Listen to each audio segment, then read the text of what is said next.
Hola, ¿cómo estás, babies? I am Sharkk Gario de mi barrio. Alright, and this is a new segment called Pariba Talks, okay? This is where basically I will give you a bunch of updates on all things Pariba, everything that goes on in San Nicolas. This is activities, festivities, new businesses opening, businesses closing, you name it, we are going to talk about it, okay? I do have some other segments that we'll be adding on to this show, but in the meantime, this is what we're doing. And now, of course, y'all know I'm only dressed halfway, because it's party at the bottom. Come on, don't play with it. Don't play with it. All right, so let's just jump right on into it. As you all know, this is just going to be updates. I am recording on Mondays, and this is being uploaded on Fridays, okay? So just to give y'all a heads up so y'all can understand what will be happening with Pariba Talks, okay? And I think it's time for us to just get started. So let's head on in, okay? First story that we got today is Sandra Brown, all right? Shout out to Bicina real quick, okay? Sandra Brown has actually just launched her new Soup to Go. It's a new restaurant right here in the main street of San Nicolas. This is the upper side of the lower side of the main street, or the upper side, basically. We are the lower side. Yes, they are located in the upper side of the main street. It's quick soups. They have a very intense short menu. I believe you can buy soups in small size, medium size, and large sizes, okay? She actually just launched the restaurant this past weekend, and she had music by, shout out to Mike's Disco, okay? Si você Pariba, você exatamente de quem me estava piando. Yeah, that's Mike, whap it, yeah. All right, so make sure y'all go check out and support Sandra's Soup to Go, all right? Let me see what else we got to talk about. Oh, Suzette Dumfries, okay? We have to give a very big shout out to Suzette Dumfries. She actually hosted a master class. So shout out to Suzette one more time. Now, this master class was actually hosted at Nicolas store, right? Come on. This masterclass was basically hosted for a lot of, or mainly for entrepreneurs in San Nicolas, okay? So this is basically to give them the vibe on how to prepare for the wave that is about to come, how to work together, how to network, how to do all these type of things. She also had speakers at this masterclass. We had Gershon Pokorny and we had Ted Johnson. They were also some of the speakers attending the masterclass. Guys, I'm sorry, it's like extra hot in here today for some reason, I don't know.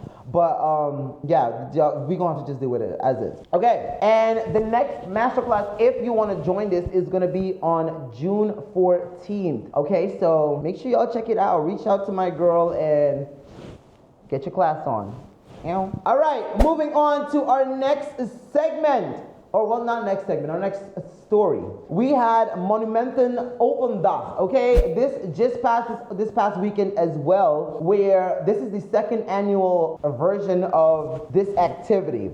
Okay, it happened where they actually went to Nicolas Store was one of the monuments. They had the water tower, Teresita Center. There's a whole backstory on that as well. And they had different things, okay? Unfortunately, I did not have the chance to go. But and however, my mom did go, my aunt did go, and a lot of people of San Nicolas did go. My sister, she also participated with my cousins at an activity at Artisa. They had like an art gallery thing. My sister actually brought home a painting, so shout out to Tamara real quick. So yeah, y'all can definitely check this out. Feel free, and of course, make sure y'all check them out, okay? You can check out their website, and that's where you get like a lot of information on there as well. I'm dying.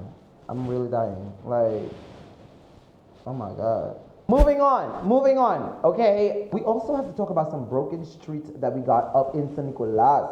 Okay, so basically what I want y'all to do is I want y'all to reach out to me and let me know if you see activities that are going on, things that are about to happen. If you also see places or things that need fixing, holla at us, let us know so we can talk about all these type of things, okay? So, babes, that is it for Pariba Talks for this week. I will see you all next week, and I love you all. Stay blessed, stay Pariba, and I'll see you next time.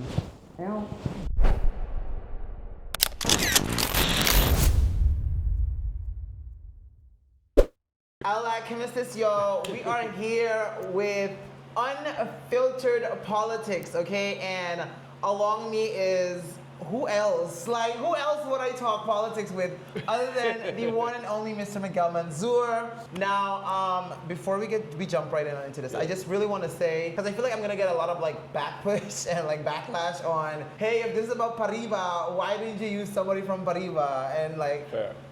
shut the fuck up, y'all. Let me just tell y'all this real quick, okay? This is my friend, and I trust his judgment on politics, so that's what the fuck I'm gonna do. If you don't like it, then how are you? I'm good. I'm excited to be here. I'm really happy that you're doing this program. Like what we see is, every 4 years, and the people of Pariba know it, they get all they get all this attention from politicians and, promises from here to the wazoo, and then 4 years go by and nothing happens. And then, the cycle repeats. So hopefully, we're gonna hold power to account, saying, okay, what are you guys doing for Pariba? I think as well we can kind of dissect what's going on in politics, help the voters be a little bit more critical and say, listen, the politicians are saying this, but what really is behind what they're saying is something, maybe a little bit different. And this is perfect. I feel like this is exactly why you are here, because I feel like you have already been inside. Yes. Now, I have inside knowledge. Right? I have inside knowledge. I know the personalities. I know how the... You know the procedures. Yes. And how the political spiel goes. Mm-hmm. And I also feel like now you're also on the other side. You're now a taxpayer, and you're like... Well, I was always a taxpayer. You get what I'm saying. Yes, okay. I am on the outside right now, even though I have more votes than 19 of the current members of parliament. But anyway, but it is true. I'm outside of the politics and the drama, so it gives me a unique perspective. Which is what we love. So let's not even waste time. What is the first topic you feel like we should jump into? Well, I mean, the hot topic right now is this whole saga around the possible nomination of Mike de Mesa as a candidate minister. And, things are moving very quickly, but these are the facts. In the end, there was a new screening law passed. There were some issues with ballasting. We don't know exactly. Nobody sees the files. But he went to court. He felt he was unfairly treated because anybody else who would have asked for a fiscal goedgedrag under these conditions that he now, meet would receive it. But the law also says that we want an evaluation or an opinion from the tax authorities on his, fiscal behavior. And there they created a fiscal gedrag that's different than anybody else would have gotten because he's a candidate minister. And again, he thought he was unfairly treated. He went to court to say, listen, I'm being fairly untreated. Like every other citizen, he has the right to go to court and ask a judge to weigh in. We found out that the judge said, I'm not competent in this area. You could do a civil case, but I can't really force the Inspector de Belasting to give you a good fiscal gedrag. And this is what, when we saw them, they look for a lawyer outside from Curacao, one of the exactly. best. Okay. So then there was a court case. Now, sometime after he decided, or sometime after him and his lawyers took DIM to court, apparently the inspector or the director of DIM went and handed in an aangifte against him. So that means she went to the public prosecutor and say, he's committed a criminal act.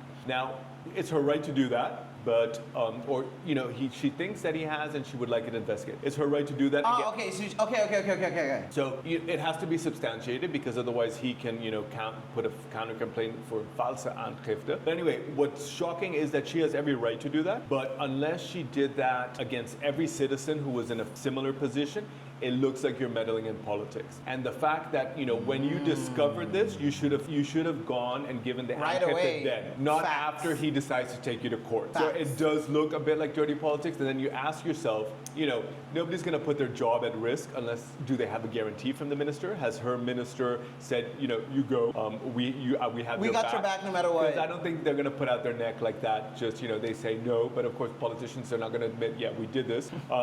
And then so basically Mike de Mesa came back on Sunday and to find out, and the whole country was surprised that he's now a suspect in an investigation. And it was just like, I was like, you gotta be kidding me. You gotta be kidding me. You go from candidate minister to suspect. And then the other issue is the public prosecutor's office, right? Because they get also, an aangifte is like a complaint or like, I'm not sure the exact word definition is, but they get hundreds And you would think that they handled them, this one came in first, so we're going to look at this one first. And so this process takes a long time. Plus, the public prosecutor's office has complete discretion which ones to act on and which ones not to act on. So, I've seen cases where people hand in an aangifte with the evidence and the public prosecutor's office says, I'm not going to pursue this.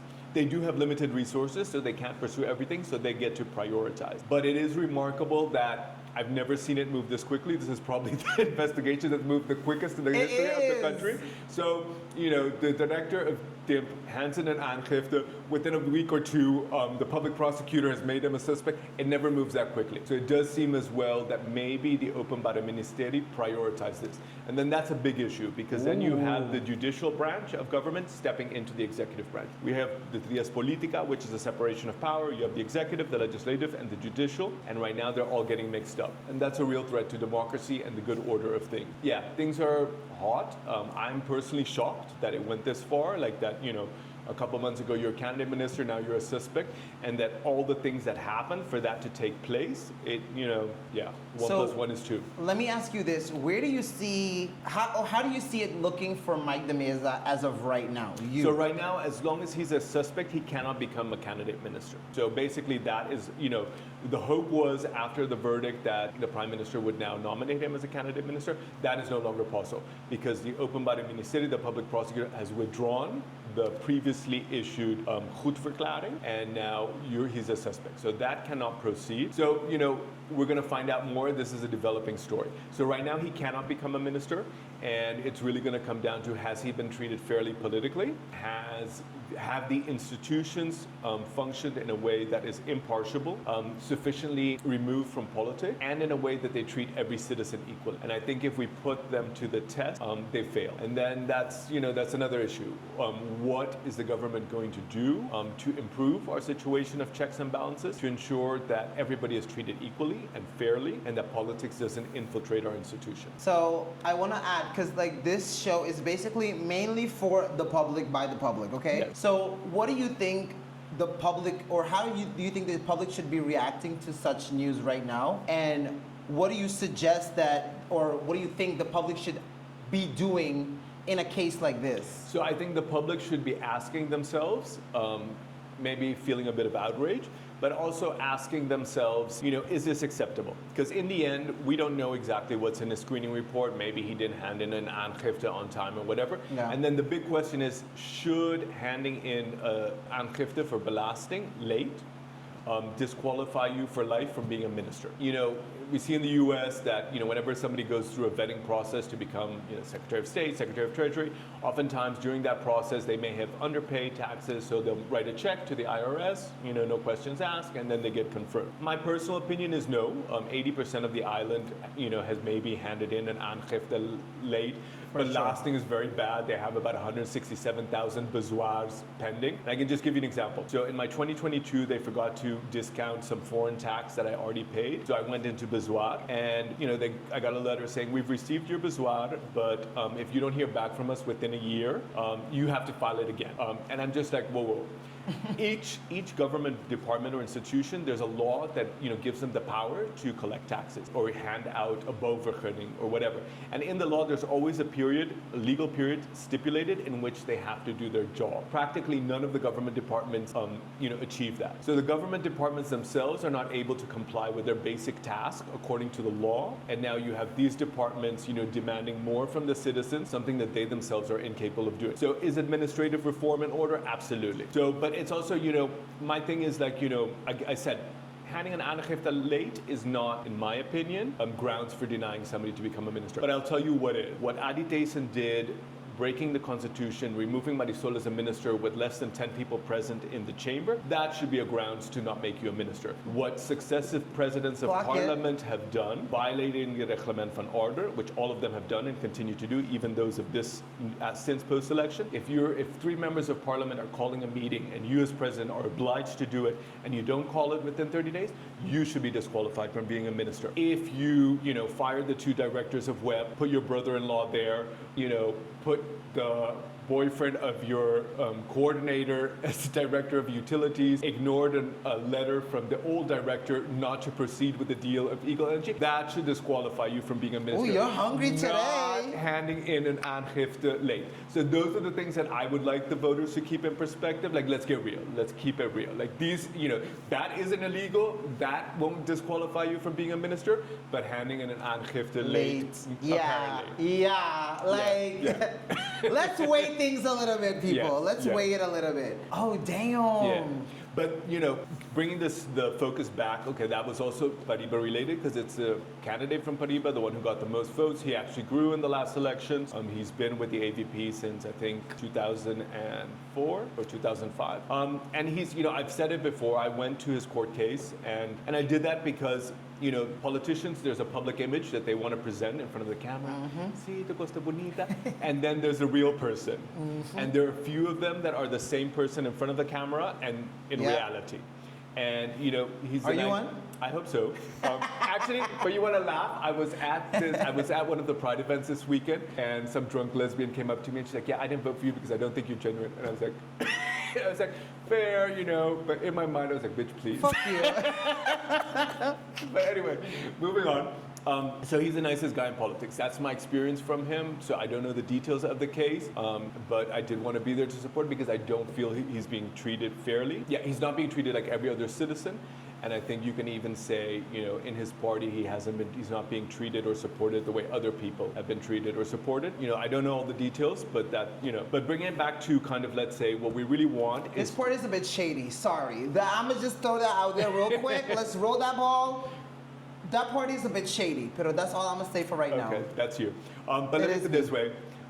Bringing it back to Pariba. Today, I think I saw in the news that they put the first block of the new bus station. Like, how ironic. Ironic, yes. The truth is, you saw the Minister of Economics and Finance, Geoffrey, there. Yay, I'm building a bus station. That's actually a project from Ursel. It's something he campaigned with, and everybody's like, but it's not there. He's like, yeah, no, I did a new bus station. So construction has actually started now. What was interesting is that I spotted that guy, I don't know him personally, the Heiliger guy that was on their list, who's their San Nicolas candidate. Yes. Rondell. Yes. And if you remember back in the elections, there was a news story that said that he received 96 permits for car rentals. Yeah. And that was an interesting, once you hand in your list with the candidates on it, and if something comes up afterwards, you can't go change that list. So, then we had a chance to see how Herlin and Joffrey would react in a situation like that. They never condemned it. And they came out and kind of sort of stood by their candidate and kind of, it was like damage control, how are we going to spin this? And their spin was like, oh, he had a dream to start a car rental, so there's nothing irregular about him receiving 96 permits by the last minister one day before the elections. And, which fair and all, everybody can dream, but the truth is if you were going to have a car rental with 96 permits, when you go to the bank, and let's say if you have 96 cars at 25,000 guilders, the bank's going to require that you have 40% of that capital. So unless that individual had about 960,000 florins in capital to start the car rental, it's super shady and it's super dodgy because each of those permits has a value. So you might get 96 permits, I'm going to sell half of them and then open that car rental with the other half. Everybody in Aruba would want that. You would want that. Everybody else would want that. So it is shady and dodgy, and it was curious to see him at the opening of, or the first brick of what was Ursul's project. And that's really Minister of Transport. I don't know if Douwers is away, but we saw the Minister of Economics and Finance there putting the block. So, San Nicolas, you might get a new bus station. I know one thing I hear from a lot of San Nicolas residents is that, especially people who work in the hotel industry, they wanted from forever a direct bus route from San Nicolas to Palm Beach. Oh, yes. It would make a world of difference. It would save time. It means not getting up at 5 o'clock in the morning. Maybe you get half an hour more of sleep. Some reason it doesn't happen. The story I get is no, our laws, they even define the routes. Apparently it's not actually a law. It's like a belate of the minister. So I think that's something that we should kind of hold power to account on. Like, okay. You know what? We want to see a survey. Maybe you can even ask the hotels to do them. How many of your employees, Palm Beach hotels, work Pariba? How much time would it save to have a direct bus route from San Nicolas to Palm Beach? And why isn't it happening? If it is a law, if it is a belate, why hasn't it changed? So definitely that. You know, the big projects we always want to see on this side of the bridge is like, you know, you have this massive amount of land that used to be the refinery.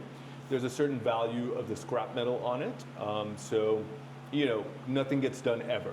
And I think I always say, and I've said that before, whatever you're going to plan to do on the refinery, whatever's there is no longer usable. So even if it's a new refinery, that has to be cleaned up for something else to become. And that's what we really want to see. We want to see some movement in cleaning up at least parts of the land so it can be used for something else. I haven't seen this year's day away budget, but that's like the budget of which roads they're going to fix. But I remember from when I was in Parliament, maybe if there are 21 posts for fixing roads, 17 are Pabo and 3 are Pariba. So we also want to see a more equal division of infrastructure investment from this government. So the next time the day away comes to the budget, that's something we need to scrutinize and say, like, you know, what the hell? We want to see that. We need more transparency. We want to see that. Yeah, like, you don't want to get scraps in kind of infrastructure investment on this side. At all. Yeah. At all. Now, before we move on, all the way on, there was also a story ran, because I mean, like, we have you now, so we kind of have to like clarify shit. I'm sorry. Not really, You're but. going to put me on the spot now? You know. Okay. Okay, so there was a story that you were called in summoned by Mike Iman. Yes, I was. Okay, so now we're also seeing now with the developments from the Mike de Mesa story that people are now speculating that you might be his replacement, and that was what that official call was about. So I can be perfectly honest about that. I got a call from the Prime Minister, which I was happy to receive. And he said, you know, please, you know, I'd like to speak to you. So I went in to meet with him, and he has a vision of how he wants maybe the hotels to contribute a little bit more, you know, improve the situation of workers, also improve the nature conservation. So what he told me is that I would like you to consider being a mediator, kind of like a liaison between government and the private sector.